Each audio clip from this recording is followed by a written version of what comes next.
Hello everyone, welcome back to our channel BPSC तक में आप सभी का स्वागत है। तो आज के इस वीडियो में संविधान सभा के बारे में पढ़ेंगे। ये पॉलिटी का महत्वपूर्ण चैप्टर है। यहाँ से प्रश्न पूछे जाते हैं अक्सर एग्जाम में। अगर आप मेरे चैनल पर नए हैं तो प्लीज़ चैनल को सब्सक्राइब कर लीजिए, वीडियो को लाइक कीजिए, कमेंट कीजिए और शेयर कीजिए। तो आइए स्टार्ट करते हैं एक महत्वपूर्ण चैप्टर को, संविधान सभा। तो देखते हैं, भारतीय संविधान भारतीयों के इच्छा अनुसार होगा। किसके द्वारा यह कथन व्यक्त किया गया? तो महात्मा गांधी के द्वारा किया गया कि भारतीय संविधान भारतीय की इच्छा के अनुसार होगा। अगला देखते हैं कि किसके द्वारा ब्रिटिश सरकार से मांग की गई कि भारतीय संविधान के निर्माण के लिए संविधान सभा का गठन किया जाए। तो ये मोतीलाल नेहरू के द्वारा किया गया था। अगला देखते हैं कि संविधान सभा के विचार का औपचारिक रूप से प्रतिपादन किसके द्वारा किया गया, और ये बहुत ही महत्वपूर्ण है। तो एम.एन. राय के द्वारा किया गया। सबसे पहले संविधान बनाने के लिए किसके मन में विचार आया था?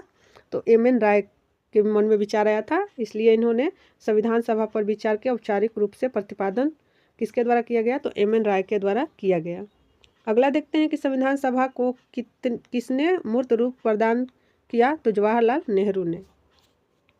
अगला देखते हैं कि कांग्रेस ने किस वर्ष संविधान के निर्माण की मांग को लेकर प्रस्ताव पारित किया था? तो वर्ष 1936 ईस्वी में संविधान बनाने के लिए प्रस्ताव को पारित किया गया था।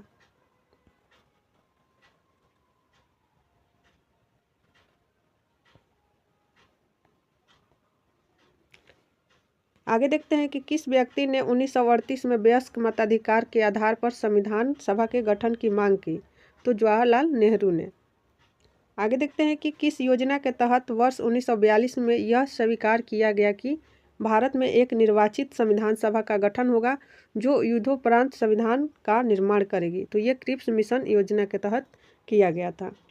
अगला देखते हैं कि संविधान सभा के गठन की मांग सर्वप्रथम 1895 में किसके द्वारा प्रस्तुत किया गया था?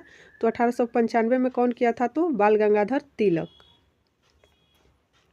नेक्स्ट देखते हैं कि भारत की संविधान सभा गठित करने का आधार क्या था? तो भारत का संविधान सभा किसके द्वारा गठित किया गया? तो कैबिनेट मिशन प्लान 1946 में, कैबिनेट मिशन के द्वारा किया गया, जो 1946 में आया था। अगला देखते हैं कि वर्ष 1936 में भारतीय राष्ट्रीय कांग्रेस द्वारा संविधान सभा के गठन की मांग कहाँ पर हुए किस अधिवेशन में रखा गया था? यानी कांग्रेस के किस अधिवेशन में संविधान सभा के गठन का मांग रखा गया था? तो 1936 में लखनऊ अधिवेशन में। नेक्स्ट देखते हैं कि कैबिनेट मिशन योजना के अनुसार संविधान सभा में कुल कितने सदस्य होने थे? तो कैबिनेट मिशन योजना के तहत कितने संविधान सभा में सदस्य थे? तो 389 थे। आगे देखते हैं कि संविधान सभा के विभिन्न प्रांतों के लिए 292 सदस्यों का निर्वाचन होना था। इनमें से कांग्रेस के कितने प्रतिनिधि निर्वाचित होकर आए थे? तो 200 भिन्न भिन्न प्रांतों से 292 को निर्वाचन करना था, जिसमें कांग्रेस के कितने प्रतिनिधि चुन के आए थे? तो 208 सदस्य चुन के आए थे। कांग्रेस की तरफ से 208 सदस्य चुन के आए थे। आगे देखते हैं कि पुनर्गठन के पश्चात वर्ष 1947 ईस्वी में संविधान सभा के सदस्यों की संख्या कितनी रह गई? जब पाकिस्तान का संविधान सभा अलग हो गया और हमारा संविधान सभा अलग हो गया, तो हमारे संविधान सभा में सदस्यों की संख्या कितनी रह गई? तो 299। अगला देखते हैं कि पुनर्गठित संविधान सभा में देशी रियासतों के लिए कितने प्रतिनिधि थे? तो 70 थे। अगला है कि पुनर्गठित संविधान सभा में विभिन्न प्रांतों के लिए कितने प्रतिनिधि थे? तो 229। नेक्स्ट देखते हैं कि संविधान सभा के सदस्यों को किसने अप्रत्यक्ष रूप से निर्वाचित किया? तो प्रांतों के विधानसभा अप्रत्यक्ष रूप से निर्वाचित किया गया। अगला देखते हैं कि संविधान सभा में किस प्रांत का प्रतिनिधित्व सबसे अधिक था? तो संयुक्त प्रांत का प्रतिनिधित्व सबसे अधिक था। सबसे ज़्यादा प्रतिनिधि चुन के कहाँ से आए थे? तो संयुक्त प्रांतों से आए थे। अगला देखते हैं कि किस क्षेत्र में वी.आर. अम्बेडकर का संविधान सभा में निर्वाचन हुआ था? तो पश्चिम बंगाल में से निर्वाचन हुआ था। नेक्स्ट देखते हैं कि संविधान सभा का चुनाव किस आधार पर हुआ था? तो वर्गीय मताधिकार के आधार पर संविधान सभा का चुनाव हुआ था।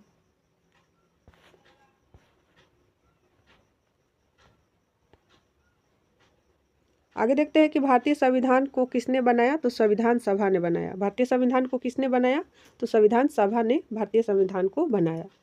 नेक्स्ट देखते हैं कि संविधान सभा के लिए चुनाव कब संपन्न हुए, तो वर्ष 1946 ईस्वी में चुनाव संपन्न हुआ। अगला देखते हैं कि संविधान सभा की प्रथम बैठक कब हुई थी, तो 9 दिसंबर 1946 में संविधान सभा की प्रथम बैठक हुई थी और अस्थायी रूप में डॉक्टर सच्चिदानंद सिन्हा को संविधान सभा का अध्यक्ष बनाया गया था, अस्थायी। आगे देखते हैं संविधान सभा का प्रथम अधिवेशन कहाँ हुआ था, तो प्रथम अधिवेशन दिल्ली में हुआ था। नेक्स्ट देखते हैं कि संविधान सभा के उद्घाटन अधिवेशन की अध्यक्षता किसने की थी, तो सच्चिदानंद सिन्हा ने किए थे और इन्हें अस्थायी रूप में अध्यक्ष के रूप में चुना गया था। नेक्स्ट है कि संविधान सभा के अस्थायी अध्यक्ष कौन थे, तो डॉक्टर राजेंद्र प्रसाद अस्थायी अध्यक्ष थे और ये कब अस्थायी अध्यक्ष बने, तो 11 दिसंबर 1946 को। आगे देखते हैं कि संविधान सभा के अस्थायी अध्यक्ष कौन थे, तो अस्थायी अध्यक्ष सच्चिदानंद सिन्हा थे। नेक्स्ट देखते हैं कि संविधान सभा की प्रमुख समिति और उसके अध्यक्ष कौन थे, तो यहाँ पे समिति दिया गया है, इधर अध्यक्ष दिया गया है। तो नियम समिति का अध्यक्ष कौन थे, तो डॉक्टर राजेंद्र प्रसाद थे। संचालन समिति का भी अध्यक्ष कौन थे, तो डॉक्टर राजेंद्र प्रसाद थे। नेक्स्ट है कि परामर्शदात्री समिति, तो परामर्श कौन दे रहा था, उसके अध्यक्ष कौन थे, तो सरदार वल्लभ भाई पटेल थे। प्रांतीय संविधान समिति कौन थे, तो सरदार वल्लभ भाई पटेल थे। और केंद्रीय अधिकार समिति के अध्यक्ष कौन थे, तो पंडित जवाहरलाल नेहरू। नेक्स्ट देखते हैं कि केंद्रीय संविधान समिति एवं राज्य समिति के अध्यक्ष कौन थे, तो पंडित जवाहरलाल नेहरू थे। आगे देखते हैं कि प्रारूप समिति का अध्यक्ष कौन थे, और यही बार बार क्वेश्चन पूछा जाता है, प्रारूप समिति का अध्यक्ष कौन थे, तो डॉक्टर भीमराव अंबेडकर। झंडा समिति, ये भी महत्वपूर्ण है, तो झंडा समिति के अध्यक्ष कौन थे, तो जे बी कृपलानी थे। मौलिक अधिकार उप समिति के भी अध्यक्ष कौन थे, तो जे बी कृपलानी थे। अल्पसंख्यक उप समिति के अध्यक्ष कौन थे, तो एस.सी. मुखर्जी थे। आगे देखते हैं कि संविधान सभा का संवैधानिक सलाहकार किसे नियुक्त किया गया था, तो बी.एन. राव को संविधान सभा के संवैधानिक सलाहकार के रूप में नियुक्त किया गया था। नेक्स्ट, संविधान के विभिन्न पहलुओं के अध्ययन हेतु संविधान सभा ने कितनी समितियां नियुक्त की थी, तो कितनी समिति बनी थी, तो 13 समिति बनी थी। नेक्स्ट देखते हैं कि संविधान सभा के प्रारूप समिति की नियुक्ति कब हुई थी, तो संविधान सभा के प्रारूप समिति की नियुक्ति हुई थी 29 अगस्त 1947 को। आगे देखते हैं कि भारतीय संविधान सभा के प्रारूप समिति के अध्यक्ष थे, तो कौन अध्यक्ष थे, तो डॉक्टर भीमराव अंबेडकर थे। नेक्स्ट है कि संविधान सभा के प्रारूप समिति में सदस्यों की संख्या कितनी थी, तो 7 थी। नेक्स्ट देखते हैं कि संविधान की प्रारूप समिति के समक्ष प्रस्ताव किसने रखा, तो जवाहरलाल नेहरू ने। नेक्स्ट है कि संविधान सभा में सभी निर्णय किस आधार पर लिए गए, तो सहमति और समायोजन के आधार पर लिए गए।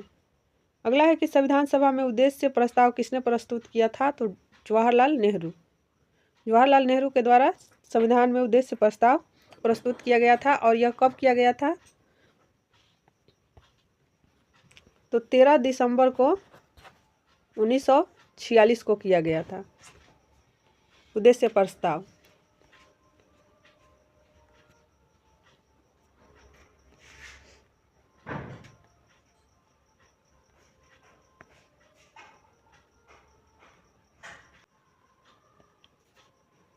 नेक्स्ट देखते हैं कि भारतीय संविधान सभा की संघीय शक्ति समिति के अध्यक्ष कौन थे, तो ये पंडित जवाहरलाल नेहरू थे। अगला है कि भारत को एक संविधान देने का प्रस्ताव कब संविधान सभा द्वारा पारित किया गया, तो 22 जनवरी 1947 को। अगला देखते हैं कि संविधान निर्मात्री सभा में झंडा समिति के अध्यक्ष कौन थे, तो झंडा समिति के अध्यक्ष थे जे बी कृपलानी।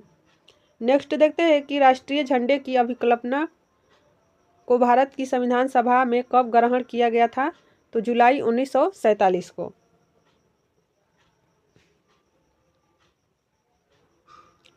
अगला देखते हैं कि भारत की संविधान सभा द्वारा राष्ट्रीय झंडे को डिजाइन को कब स्वीकार किया गया था, तो डेट के साथ याद रखेंगे, 22 जुलाई 1947 को स्वीकार किया गया था।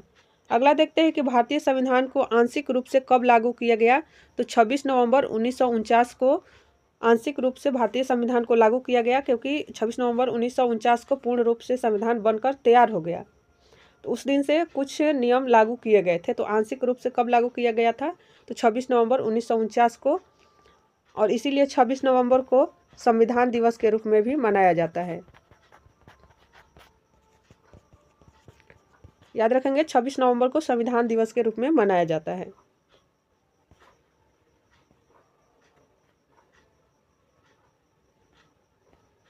आगे देखते हैं कि संविधान सभा के कितने उपस्थित सदस्यों ने संविधान पर हस्ताक्षर किया। ये बहुत ही महत्वपूर्ण है। तो 284 सदस्यों ने संविधान पर हस्ताक्षर किया। अगला देखते हैं कि संविधान सभा द्वारा अंतिम रूप से पारित संविधान में कुल कितने अनुच्छेद और अनुसूचियां थी। तो कुल कितने अनुच्छेद और अनुसूचियां थी जब संविधान बनकर तैयार हुआ? तो 395 अनुच्छेद था और 8 अनुसूचियां है। वर्तमान में कितनी अनुसूचियां है आप कमेंट करके जरूर बताइएगा। जब संविधान बनकर तैयार हुआ था तो उस टाइम 8 अनुसूचियां थी, और वर्तमान में कितने अभी संविधान में अनुसूचियां हैं कमेंट में जरूर बताइएगा। अगला देखते हैं कि संपूर्ण भारतीय संविधान के निर्माण में संविधान सभा को कितना समय लगा था, और ये बीपीएससी टीआरई 2 में पूछा गया क्वेश्चन है। 2 वर्ष 11 माह 18 दिन। तो हमारा संविधान बनाने में कितना समय लगा था? तो 2 वर्ष 11 माह और 18 दिन का टाइम लगा था संविधान बनाने में। आगे देखते हैं कि किस दिन से संविधान सभा का अंतरकालीन संसद के रूप में आविर्भाव हुआ। तो 26 जनवरी 1950 से, जब हमारा संविधान लागू हो गया। संविधान बनकर तो 26 नवंबर 1949 को ही तैयार हुआ था, लेकिन पूर्ण रूप से कब लागू हुआ? तो 26 जनवरी 1950 को। इसीलिए उस दिन गणतंत्र दिवस के रूप में मनाया जाता है। आगे देखते हैं कि भारत के लिए संविधान सभा की संरचना हेतु संविधान सभा का विचार सर्वप्रथम किसने प्रस्तुत किया था? तो स्वराज पार्टी ने 1934 में किया था। किस पार्टी ने किया था? तो स्वराज पार्टी ने 1934 ईस्वी में किया था। नेक्स्ट देखते हैं कि भारत के संविधान का निर्माता किसे माना जाता है। तो डॉक्टर भीमराव अंबेडकर को भारत के संविधान का निर्माता माना जाता है।